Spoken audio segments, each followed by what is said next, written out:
Okay, so this is Irving's Roadmap to Success video, and I just want to go over a few things that we talked about during the behavior session as a good reminder for how to help Irving overcome his chasing behavior of the cats. So first, I want to remind you to kind of look at the video above this one for most of the steps on what to do with helping him overcome the triggers that make him want to chase the cats. The other thing that we did, and just to jog your memory, we're looking out the sliding glass window and he saw a squirrel, he also saw a rabbit, and that got him really excited. So that gave us the opportunity to work on an exercise called the look exercise. And that's where you wait for him to look at whatever it is that might trigger a response out of him. And then you draw his attention back, you say, look, give him a treat. So if say there's something going on over here, he looks over here on his own. Don't make him by forcing his head or anything. Tell him to say look and then give him a treat. Essentially what you're teaching him how to do is to be able to look at something that gets a reaction out of him and then break eye contact and break attention and refocus its attention on you. And that's a good thing because it's helping him break that lack of impulse control, and just he sees something, he wants to chase it, and he just goes for it. So this is helping him redirect his attention to you. The other thing you can use is that focus exercise. So if he is getting excitable, grab 3 or 4 treats, bring him over, sit down for a second, get him to hold eye contact with you for a while, give him a treat, because dogs can only focus on one thing at a time. So if you can break that attention on something else that is distracting him or that might cause some unwanted behavior, that can help him break out of it, focus on you, and then help him relax. A good way to kind of end is to maybe just sit and pet him, tell him to relax, or give him a treat for laying down and encourage him to lay down for a little bit. Remember that we want to reinforce good behavior. So if he's being really good and calm, don't forget to pet him, to reward him for that good behavior. Because if he gets more attention when he's being naughty, he'll probably keep continuing that because it gets him some type of attention, just like kids. Okay. So other things, we went over the leadership exercise. I want to encourage both of you and your husband to work on the leadership exercise for the next month. I would try to do it each day if you can. Then I personally even do this with my own dogs. I still do it once a month on the first of every month. That's when I do flea and heart guard type of stuff. So I do this routinely just as maintenance to help keep that structure in the house. So I would encourage you, even when you're done with the first month, still do this on a regular basis once a month to keep that structure and helping him look to you for leadership and direction. The other thing to remind you of is to ask him to sit before going through doorways. You're already doing that before going on walks, which is awesome. Keep that up, great work. But when he goes outside to the backyard, go ahead and ask him to sit again. The other thing is if you want him to be reliably coming back inside, don't forget to give him treats. If you give him a treat every single time, he will be coming back to you pretty quickly. You can start to wean off of, the more high-end treats and get down to like giving apples or carrots or anything else that's a pretty healthy substitute. But you want to first get him reliably coming in to the point where if you open the door, you almost want him already running because his new association with the door opening, he gets a treat for running inside. It's great that if you ever were to have like a gate open in your fenced-in yard and he were to get loose, you want him to hear his name and just come running and not think twice about coming back to you. So that's a little habit I get into, is always giving a treat for my dogs coming in. And then what else did we chat about? So just again to reiterate some of the stages, remember we want to try to get to 5 successful attempts for whatever difficulty level he's at with the cat situation. And also practice with Winona. So, yep, she's the cat that he has the best tolerance for, or I should say she has the highest tolerance for him. So he's much better with her. Practice having him lay down and stay calm while you walk around with the cat. Get him to the point where because he still got a little excited when he saw the cat. So get him to the point where he can be laying down calm while you're walking around, whether that way he starts to make the association that when he sees the cats, he should be nice and calm. You can use treats if you need to reinforce it, but if you can, have, encourage him to lay down just by being calm and petting him and saying he's a good dog. You can do that as well. That'll help you eventually wean off of the treats.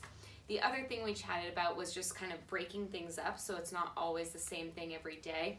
You can make a little check mark every day, like to-do lists, work with Irving on the cats, and that could be some days you work on, making some noises upstairs, giving him treats for being calm, working with a collar another day, walking around with one of the cats around him. So you can mix it up. It'll help you from feeling burnt out, but importantly, do you want me to grab it?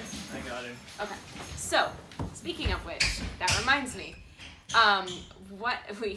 let's put the gate up at the top of the stairs, so that way if he does hear something, he's not breaking out of his, going into a bad habit. Remember, anything a dog does, they get better at.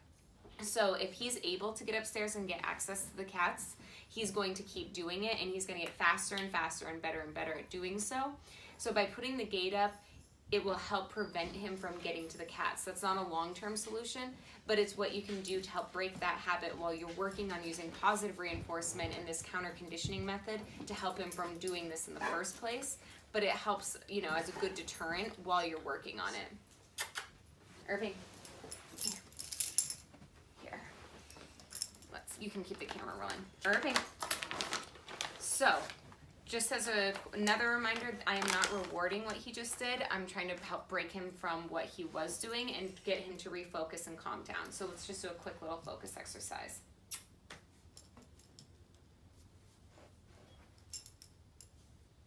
Focus.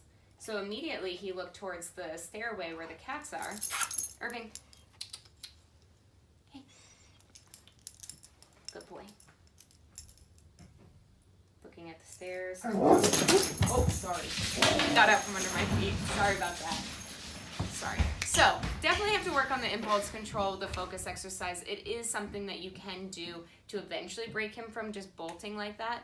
But again, having that gate at the stairwell or at the top of the stairs will help him from getting all the way to the cats, because that is somewhat reinforcing for him to be able to get that far. So if he's prevented from getting that far, it'll help you with all the other training that you're doing, because it's not as immediately accessible. So it'll help you also be more successful with him. Irving, come on, buddy. Come on. Thank you. Come here. Come on. I know. It's pretty exciting. All the cat stuff.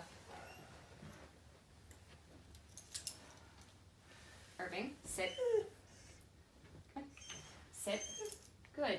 Good boy. Sit. Irving, down. Down. Up. Nope.